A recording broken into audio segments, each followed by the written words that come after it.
Querido Jesus, lerei agora as páginas da tua vida, que elas me levem a te amar cada vez mais e que tuas palavras firam o meu coração e me levem a mudar de vida. O evangelho de hoje é o evangelho de São Marcos, capítulo 7, versículos 24 a 30. Naquele tempo, Jesus saiu dali e foi para a região de Tiro e Sidônia. Entrou numa casa e não queria que ninguém soubesse onde ele estava. Mas não conseguiu ficar escondido. Uma mulher que tinha uma filha com espírito impuro ouviu falar de Jesus. Foi até ele e caiu a seus pés. A mulher era pagã, nascida na Fenícia da Síria. Ela suplicou a Jesus que expulsasse de sua filha o demônio. Jesus disse: "Deixa primeiro que os filhos fiquem saciados, porque não está certo tirar o pão dos filhos e jogá-lo aos cachorrinhos." A mulher respondeu: "É verdade, Senhor, mas também os cachorrinhos, debaixo da mesa, comem as migalhas que as crianças deixam cair." Então Jesus disse: "Por causa do que acabas de dizer, podes voltar para casa. O demônio já saiu de tua filha." Ela voltou para casa e encontrou sua filha deitada na cama, pois o demônio já havia saído dela. Palavra da salvação. Glória a vós, Senhor. Vamos olhar para Jesus. São Marcos descreve hoje um episódio ocorrido numa região ao norte da Palestina, não judaica, que era a Fenícia. Tiro e Sidônia eram duas cidades e ficavam nesta região. Estando Jesus numa casa, entrou uma mulher nascida nesta região e suplicou a Jesus que expulsasse de sua filha o demônio.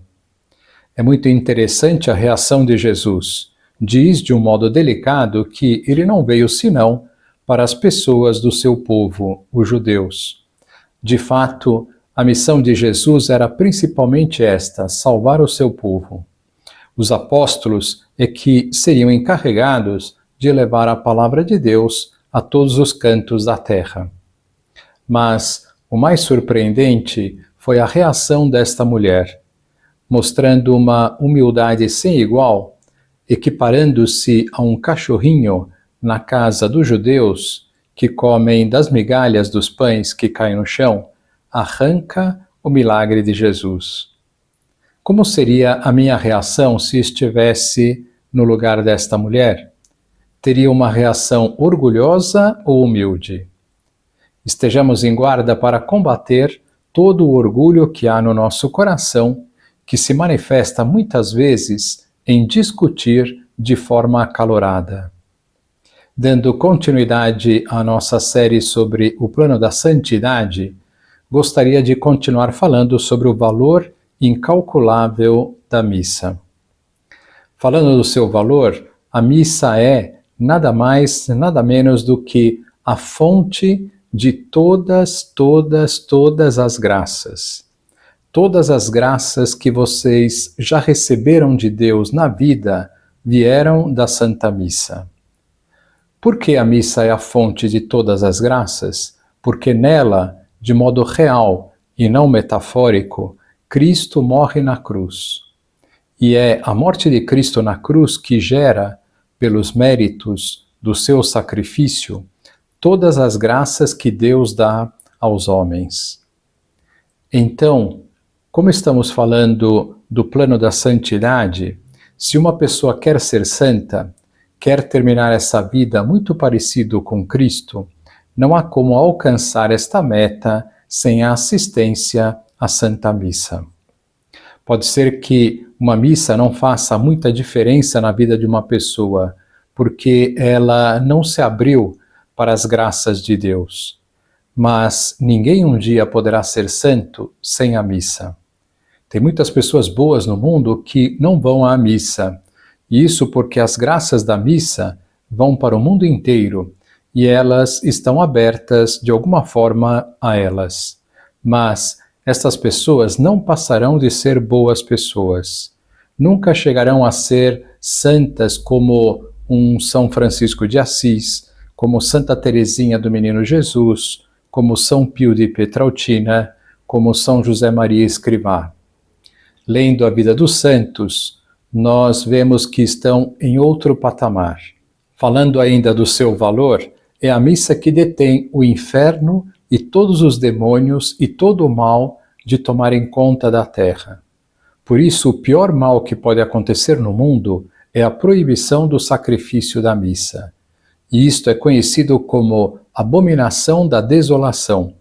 E isto ocorrerá um dia, pois está profetizado na Bíblia, mas será apenas por um tempo, por permissão de Deus. Vejamos nesse sentido o que diz o profeta Daniel. Concluirá com muitos uma sólida aliança por uma semana, e no meio da semana fará cessar o sacrifício e a oblação. Sobre a asa das abominações virá o devastador, até que a ruína decretada caia sobre o devastado. É o capítulo 9 do livro de Daniel. Tropas, sob sua ordem, virão profanar o santuário, a fortaleza, farão cessar o holocausto perpétuo e instalarão a abominação do devastador. Capítulo 11.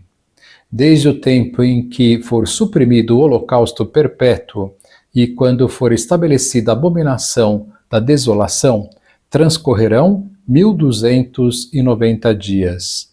O capítulo 12. Jesus também falou da abominação da desolação quando profetiza sobre o final dos tempos. Quando virdes estabelecida no lugar santo a abominação da desolação, que foi predita pelo profeta Daniel, o leitor entenda bem. É o capítulo 24 de São Mateus. E depois, quando virdes a abominação da desolação no lugar onde não deve estar, o leitor entenda. Então os que estiverem na Judéia fujam para os montes. É o capítulo 13 do Evangelho de São Marcos. Assim, não fazemos ideia do valor da missa. A Santa Missa é simplesmente a maior obra de Deus aqui na Terra. Os santos, como estavam muito perto de Deus, sabiam da sua importância. Por isso, na semana que vem, vamos citar frases de santos falando da sua importância, do seu imenso valor. Que lição nós podemos tirar destas considerações, sabendo que a missa é a fonte de todas as graças? Costumo brincar que só um tonto não vai à missa. Saibamos agradecer a Deus por ter nos dado este imenso presente que é a missa e que sejamos sábios acudindo a ela todo domingo. Agora vos dou a bênção para este dia, a bênção de Deus Todo-Poderoso, Pai, Filho e Espírito Santo, esteja sempre convosco e permaneça para sempre. Amém.